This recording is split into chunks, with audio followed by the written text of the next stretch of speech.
Hello friends, welcome to our channel Satya DS classes. तो चलिए start करते हैं।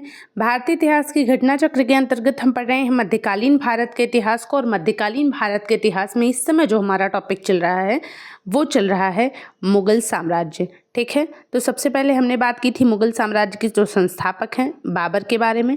ठीक है, जो हमारी दूसरी क्लास थी वो बाबर के पुत्र हुमायूं के बारे में थी। जो तीसरी क्लास थी वो हुमायूं के पुत्र अकबर के बारे में थी। और आज जो हमारी क्लास है वो अकबर के पुत्र जहांगीर के बारे में है, तो इस बात को भी याद रखना। ठीक है, आज हम मुगल साम्राज्य के चौथे शासक के बारे में डिस्कस कर रहे हैं। ठीक है, जहांगीर के बारे में जो पहला क्वेश्चन पूछा गया था वो पूछा गया था कि दो अस्पा और सिंह अस्पा प्रथा किसने शुरू की थी। तो याद रखना, दो अस्पा और सिंह अस्पा प्रथा जो है ये जहांगीर ने शुरू की थी। ये किससे संबंधित है? तो ये मनसबदारी से संबंधित है, तो ये भी याद रखना। ठीक है, मनसबदारी से संबंधित है। मनसबदारी प्रथा किसने लाई थी?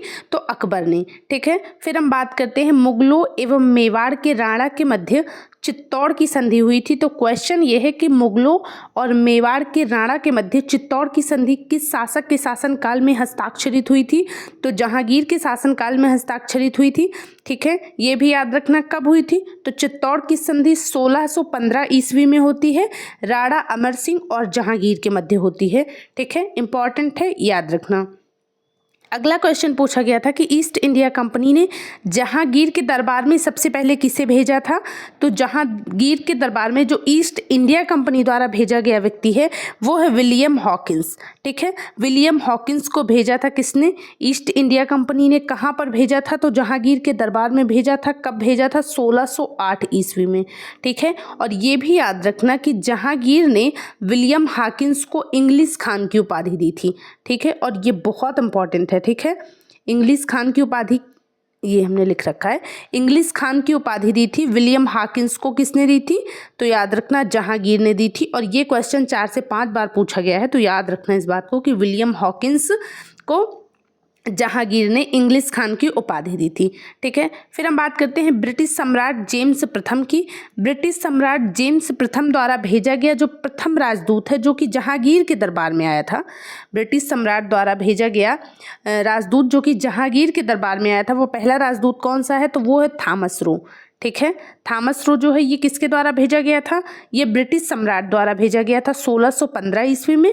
जबकि जो विलियम हॉकिंस हैं ये ईस्ट इंडिया कंपनी द्वारा इनको भेजा गया था।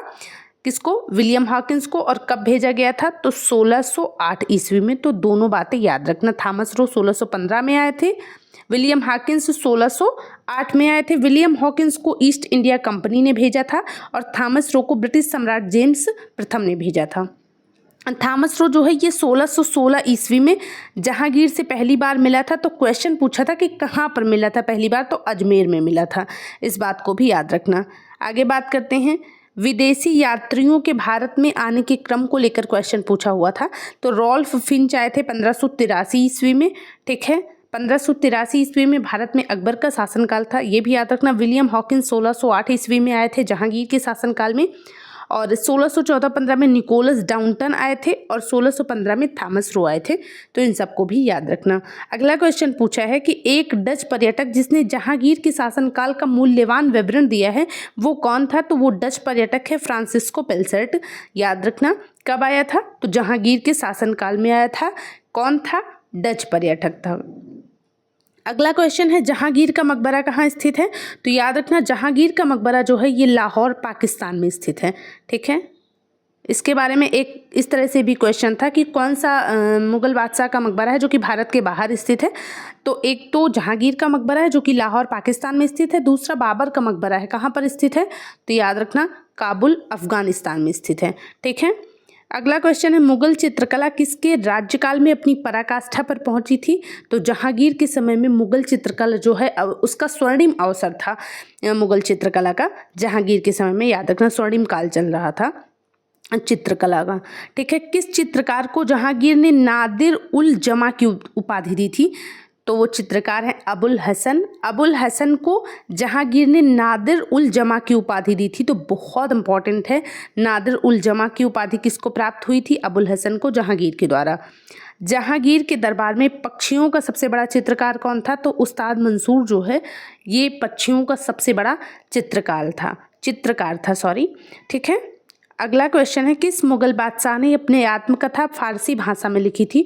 तो वो कौन है? वो जहांगीर है। जहांगीर ने अपनी आत्मकथा को फारसी भाषा में लिखा था। इसने अपनी अच्छाइयाँ और कमियाँ दोनों लिखे हैं अपनी आत्मकथा में। इसका नाम क्या है जहांगीर की आत्मकथा का? तो याद रखना, तुझ ए जहांगीरी, ये फारसी भाषा में लिखी है, जहांगीर की आत्मकथा है। अगला क्वेश्चन है कि किसने अबुल फजल के हत्यारे को पुरस्कृत किया था? तो जहांगीर ने किया था। जहांगीर ने ही अबुल फजल की हत्या करवाई थी। किसके द्वारा? बुंदेला सरदार बीर सिंह देव के द्वारा हत्या करवाई थी। ठीक है, और बाद में इसको अपने दरबार में बुलाकर उच्च मनसब भी प्रदान किया था। किसने जहांगीर के विरुद्ध विद्रोह किया था? ये क्वेश्चन पूछा था, तो याद रखना खुसरो ने विद्रोह किया था 1606 ईस्वी में, और खुर्रम ने किया था 1623 ईस्वी में, और महाबत खान ने किया था 1626 ईस्वी में। इन तीनों ने जहांगीर के विरुद्ध विद्रोह किया था। ठीक है, अगला क्वेश्चन है कि खुसरो किस मुगल बादशाह का पुत्र था? तो जहांगीर का सबसे बड़ा पुत्र है खुसरो। खुसरो की माँ कौन थी? तो मानबाई थी, और कहा जाता है कि इसने अपनी मामा और अपने ससुर के कहने पर विद्रोह किया था। किसने? खुसरो ने।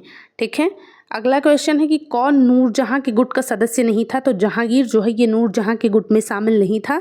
नूरजहां गुट का निर्माण किसने किया था? नूरजहां गुट को याद रखना जुंटा दल भी कहा जाता है, जुंता दल कहा जाता है नूरजहां गुट को।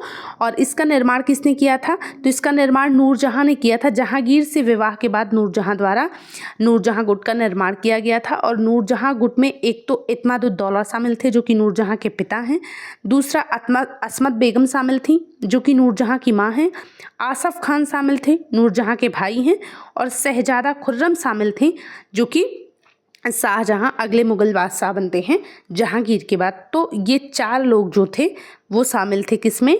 नूरजहां के गुट में या जुंता दल में। ठीक है, अगला क्वेश्चन है इत्माद-उद-दौला का मकबरा किसने बनवाया था? तो नूरजहां ने बनवाया था। कहाँ पे बनवाया था? तो आगरा में बनवाया था, याद रखना। ठीक है, अगला क्वेश्चन है पच्चीकारी या परचिनकारी या पिट्रा द्यूरा पूछा है कि ये क्या है? तो याद रखना दीवारों में अर्धकीमती पत्थर जड़कर फूलों की नक्काशी करने से संबंधित है। जो पित्रादुरा है ये एक शैली है। ठीक है, किस तरह की है, इसमें क्या किया जाता है? तो दीवारों में अर्धकीमती पत्थर जड़कर फूलों की नक्काशी की जाती है इसमें। और ये भी याद रखना कि भारत में जो पित्रादेवरा है, पित्रादेवरा नाम का जो जड़ाऊ कार्य है, ये सर्वप्रथम इत्माद-उद-दौला के मकबरे में ही किया गया है। फिर हम बात करते हैं कुछ महत्वपूर्ण स्मारक और उनके निर्माता की। जैसे बाबर ने संभल की जामा मस्जिद का निर्माण करवाया था। हुमायूं ने दिल्ली में दीन पनाह भवन को निर्मित करवाया था। तो याद रखना संभल की जामा मस्जिद किसने बनवाई थी? बाबर ने। दीन पनाह भवन किसने बनवाया था? हुमायूं ने। और अकबर ने जहांगीरी महल का निर्माण करवाया था आगरा के किले में। और जहांगीर ने अकबर के मकबरे को पूर्ण करवाया था कहाँ पर? सिकंदरा में। अगला और लास्ट क्वेश्चन है कि गोविंद महल जो हिंदू वास्तुकला का अप्रतिम उदाहरण है वो कहाँ पर स्थित है? तो याद रखना वो दतिया मध्य प्रदेश में स्थित है। आई होप आपको ये क्लास पसंद आएगी। अगर आती है तो प्लीज़ इसे लाइक और शेयर करें और अपना फीडबैक भी हमें ज़रूर दें। Thank you so much.